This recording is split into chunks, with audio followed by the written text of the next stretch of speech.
Hello and welcome to my kitchen. Making chicken stew for my son and thought of sharing the recipe with you. It's made the Bengali way with lots of whole spices and crushed pepper. You'll enjoy this stew on a rainy day too. That rhymed. If you are a new visitor, do consider subscribing for interesting, easy, tried and tested recipes.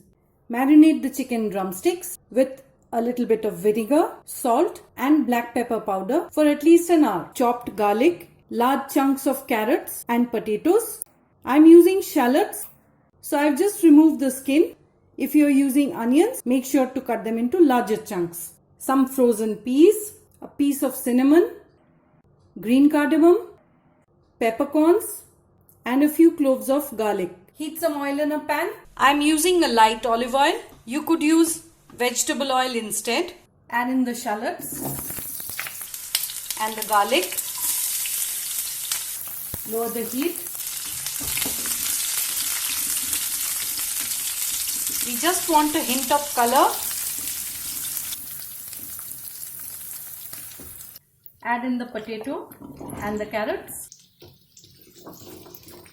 This is such a simple recipe and gets done in no time. Ideal for a late night meal or when you have the flu or the cold. I'll add in a bit of grated ginger.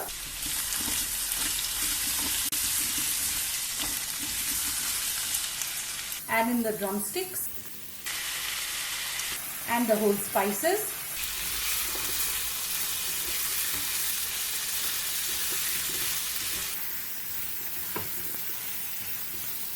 Turn the heat to high.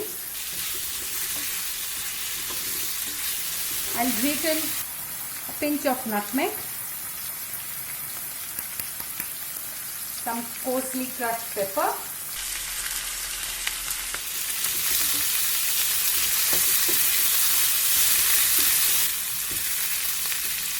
salt to taste, some soy sauce, light or dark, some Worcester sauce,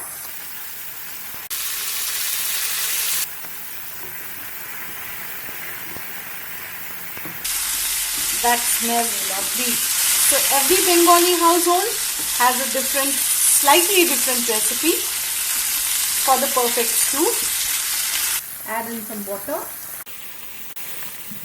enough to cover the vegetables and the chicken piece. We are cooking it in a pan and not a pressure cooker, so the amount of water will be slightly more. Bring that to a boil. Add in a bay leaf and the frozen peas, some sugar,